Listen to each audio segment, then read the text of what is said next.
Hello and welcome to the Lincolnshire Wildlife Trust Wilder Lincolnshire podcast Xtra from the Lincolnshire Show. Matthew Capper. How are we doing? Very well, thank you. Very busy marquee. It's buzzing, isn't it? It's buzzing. We're near the bees. We are. Hey. And hey, we're in already. Slight change for you this year because you're usually further into the countryside area. This is a great spot, isn't it? We're right in by one of the main entrances. People are having to go past our stand to get into the show, and yeah, we can see the results. It's absolutely full. There's a version of Connect 4. Other brands are available. Also, over this side, I love this idea: bean bags into an owl. Not a real owl. No, feed the owlets with the kind of beanbag mice. It's great, isn't it? Good game. I love it. Let's go into the marquee because there's a real buzz, as you say, in here. And the first thing we come across is Make a Wish for Nature's Recovery. And Rachel Shaw is here. Rachel, I tell you, the marquee looking splendid. This is down to your hard work and planning, is it? Well, mine and a team of people, yeah. There's a whole group of us that work on this. The wishing well, tell me the idea behind it. So we are trying to raise money for nature's recovery in Lincolnshire. We've got a target of £1 million over 2 years, and there's lots of different ways that people can donate. We thought everybody knows a wishing well, you put your money in, you'll make your wish. So we're asking people to make a wish for nature's recovery as they make their little donation into the well. Now I'm looking into the well. There are all sorts of different things named on the bottom there. What am I looking at? So we have 8 species that are found in Lincolnshire that need some support and need some help around the county.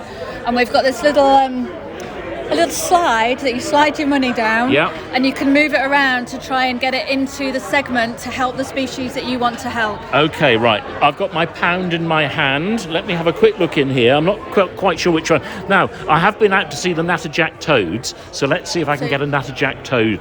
Let me have a go. Let's put this in here. Ooh, near to natterjack toad, but I'm very happy with marsh harrier. Yeah, beautiful birds, marsh harriers, and they used to be very, very rare, so they're a species that has actually started to recover. I'm loving this. This is a great idea, Matthew. A wishing well in the middle of your marquee. Yeah, and we should really give a shout out to Louth's Men's Shed, charity in Louth, where blokes can come along and through woodwork they kind of have time together. It helps people with loneliness, with mental health problems, and they made this for us. It's absolutely superb. I've just spotted somebody that I was out with the other night, not on the beer, but on the bats, because we were out and about with Matt. Hello, Matt. Hi, Melvin. How are you? A little bit of a different atmosphere. I can actually see you. We're not in the dark. We're not in the dark, yeah. A bit of a different sound around us today as well. What's lovely about being at the Lincolnshire Show is you can actually explain things to people. You're beside one of the maps showing some of the sites that we've got in the county. Yeah, well, being from part of the reserve team, I'm here with the map showing some of the dates that some of the acquisitions for some of the reserves, some of the early reserves like Gibraltar Point in 1949, and some of the latest acquisitions like Willow Tree Fen there in 2009. So it's quite interesting asking people what reserves they're familiar with within Lincolnshire, or what reserves they've visited in the past. Well, nice to see you, but not in torchlight today. Yes, yeah, different circumstances, but lovely to see you, Melvin. And you too. This is great because it does give people, Matthew, an idea as to when the sites were acquired. And it also gives you that visual look across the county. We've got about 100 nature reserves, and it's not until you see them dotted on this map where you get that sense of just how important the Wildlife Trust is in terms of the land that we have right across Lincolnshire. It's fantastic. I'm just going to move across because we try and talk about the animal poo. It's always very, very popular, not just with children. The adults like the animal poo as well, don't they? Yeah, so this is our Who's Poo quiz.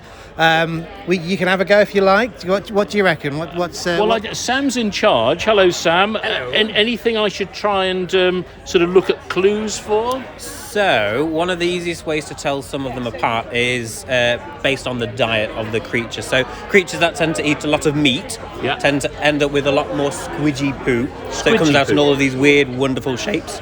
Whereas that's not a very big poo, is it? No, that's for quite a small animal. Okay. It's long and slender, so it might belong to a long and slender animal. But I'm going to go mouse. but not quite. Oh. So think smaller for a mouse. But What's that this? one, there we go. Is that a weasel? Yes, Is it a weasel? it is. Oh, wow. So, I was going to say stoat, but there we go. It was a weasel. fantastic. And then we've also got some of these other well-rounded shapes. So these ones, if it has really well-rounded and almost spherical in some of them shaped poos, it's probably for a herbivore. Right. So lots of vegetation. So we've got a few creatures here. So we've got a deer here picture. We've got a rabbit here. So which one do you reckon this small spherical one would be for? I would go rabbit. Well done, fantastic. Oh, okay. Yeah. I see those on the allotment. Yes, and actually that's phase 2 poo. So Sorry? That's actually phase 2 poo as well. Phase The 2 first poo. is a bit squidgier. Okay. They eat their poo. It's coprophagia, they call it. Yes. And they eat their poo again to get more nutrition out of it, and then they poop it out, and it's a bit more like that. I didn't know that. Yeah, so a lot of species that just eat grass is really, really nutrient poor. So there are different strategies to try and get nutrients out of it. So geese, they just eat and eat and eat and eat and eat, and then they just poo and poo and poo and poo and poo. So the phrase "loose as a goose," that's why you get that. Rabbits, what they do is they eat it twice, so they get double the chance to get the nutrients out. And then think about cows, they have more than one stomach. So these are all different strategies to try and extract nutrients from what actually is a relatively poor source of food. You've got a picture of a fox here. Yes. I'm thinking fox is going to be quite big. Is it going to be that one? That's the one, yep. So you Yeah. can tell it's a fox because it's got a nice tapered end to it, and it's also got lots of fur and stuff inside that poo. So they tend to eat lots of different kinds of things, foxes. They end up Very with all nice, sorts. very nice. Well, looks interesting, and it always gets a crowd round. Yes, and what we should say is these aren't real poos. Are they not? No. We have actually made replica poos. They're all in little Petri dishes, and there is a picture of each of the different species. So the whole idea is to just match the picture to the poo, but they're not actually real poos. Oh, you've disappointed me now. I know, Just going to sorry. come across this way here, and there's a chance to actually make your own hedgehog from pine cones. Yeah, we've got so many activities in here, from quizzes, colouring in, making stuff, as well as various staff members talking about their work and their various projects. So we can head over here, if you like, over to the Wilder Humber team. So we just come across here, we've got another activity going on. And are they oyster shells? Yeah, they are oyster shells actually. It's part of a really exciting project that Lincolnshire Wildlife Trust are doing in collaboration with Yorkshire Wildlife Trust, also in partnership with Ørsted, we're an energy company, and we're trying to bring native oysters back into the Humber estuary. Wow. So we're at the stand here, Wilder Humber. So what is Wilder Humber all about? So we've got a few different things going on. We're trying to bring back seagrass, salt marsh and sand dune and native oyster back into the Humber estuary. So they did used to be there. We're trying to bring them back because not only are they native, but they've got lots of ecosystem services. So oysters, a full-grown adult oyster, can actually fill to 200 litres of water a day. Wow. Which, if you can't picture, is about a bathtub. Right. Yeah, Wow. and that's every day. So they're So really that'll be good for purifying the water then? Yeah, it's great for water quality. It's really exciting stuff. I'm quite surprised. So these oyster shells I'm picking up here are Yes. from the Humber? Yes, so these are ones that are part of the natural die-off that have happened. And we brought them along today, and we are having people paint them, which actually is an idea we got because the Victorians used to do that as Christmas decorations. So we thought it was a great way to get people involved. We're also joined by our 2 new marine interns, so our North Sea interns, which are also funded by Ørsted. So this is a bit of a jump in the deep end for them, if you like. So they're helping out and learning all about it too. Yeah, I bet when they got their qualifications, they'd be teaching children to paint oyster shells. No 2 days are the same. Absolutely amazing. This is a great project again, but also talking about going up into the Humber, Matthew. Yeah, it just shows the sort of the breadth and scale of work that we do, and how important it is to bring species back, you know, for those different reasons that Beth was saying. They play such an important part in the kind of the wider ecosystem of the Humber that it's really important that we get those species back. Lots of people coming in, lots of conversations going on, and this is a chance for you to actually meet people at the Lincolnshire Show and talk about the work that you do. Yeah, because we have our members, we have our social media, we have our podcast, you know, we have all of these mechanisms that we use to get out our message. But there's nothing like coming to a show like this, because there are thousands of people, many of whom haven't spoken to us before. You know, they might be new to nature and, you know, haven't really had an interest before. But if we can chat to them, if we can light that spark of interest in a child or an adult who goes on to really have that passion and wants to take action on nature's behalf, this is kind of like a great shop window for the Trust. And I think the other thing igniting the passions, I've just seen a photograph down here of the cranes. That's a great success story for the county, isn't it? Yeah, and success breeds success, so it's great to be able to share some of those fantastic stories with people. It's wonderful.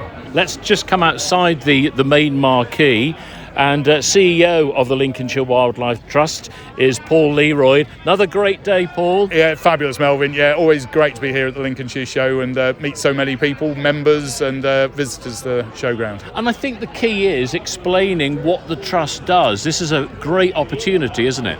Yeah, I mean, you'll have heard from lots of the colleagues just this wide range from our marine work to the really technical stuff we're doing with Pete down in the fens and up in the northwest of the county. Great county, and it's in one marquee, try and squeeze as much as we can into that space. What I thought was really interesting, looking at the maps, sort of saying when certain sites are acquired, it's not all in the past. There's work going on now where sites are still being acquired. Yeah, it's really interesting to get that history of our nature reserves, but nature reserves getting bigger. So Gibraltar Point celebrated kind of 75 years, but it's a lot bigger than that 130 acres that we had 75 years ago, and new sites coming along as well. So really important for us. It's only part of nature's recovery, but still really important to have those nature reserves doing their thing. Well, we hope you've enjoyed our Xtra podcast from the Lincolnshire Show from the Lincolnshire Wildlife Trust.